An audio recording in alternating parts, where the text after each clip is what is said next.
musical, you need to incorporate dynamics and things like that. So I want to go down to the bottom of the page and talk a little bit about that. It says here dynamics, crescendo, diminuendo, so gradually become louder, gradually get softer. The use of accents is very important. Ghosted strokes, playing very softly. I like to strike the cymbals with no bass drum. It creates a very airy, transparent effect. Phrasure ideas.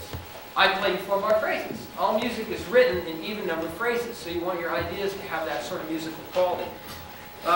Repeat yourself. So playing the same idea is restating the theme, so people understand. You're communicating. Instead of just trying to change ideas, you need to be aware of how you can expand upon an idea. So it's like carrying on a conversation.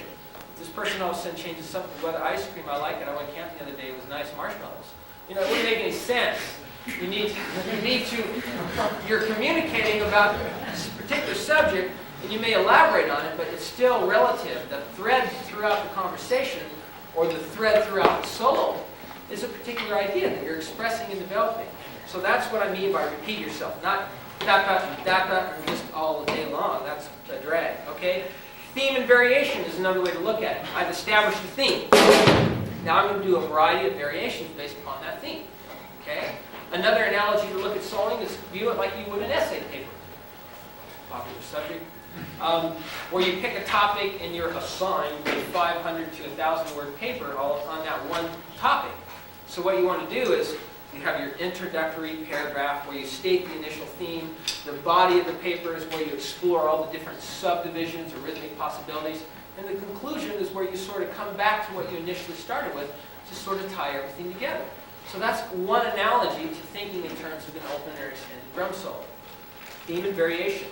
Think of textures. I go for sounds, like the cymbals. Colors is another way to think of it. Shading. Mood. What kind of mood do you want to create? And it's very important to be articulate. Hit the drums in the center of the head. Intend what you play. Intend what you play and commit to it. A lot of times, if you play an idea and it doesn't feel good, what do? You run. Now, you're not going to get any better unless you confront that issue that's creating a problem for you.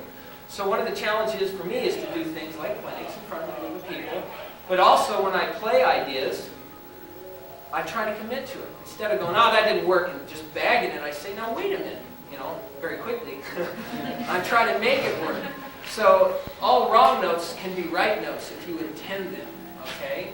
So it's real important to commit to what you begin to play, because if you get in this habit of always saying, oh, I don't want to do that, you're always going to not be real happy with how you play. You're never going to overcome that fear, because that's initially what it is. You're afraid of what might come out of it. So you can either run or you can attack it. So I say go for it. Okay, let's go up to the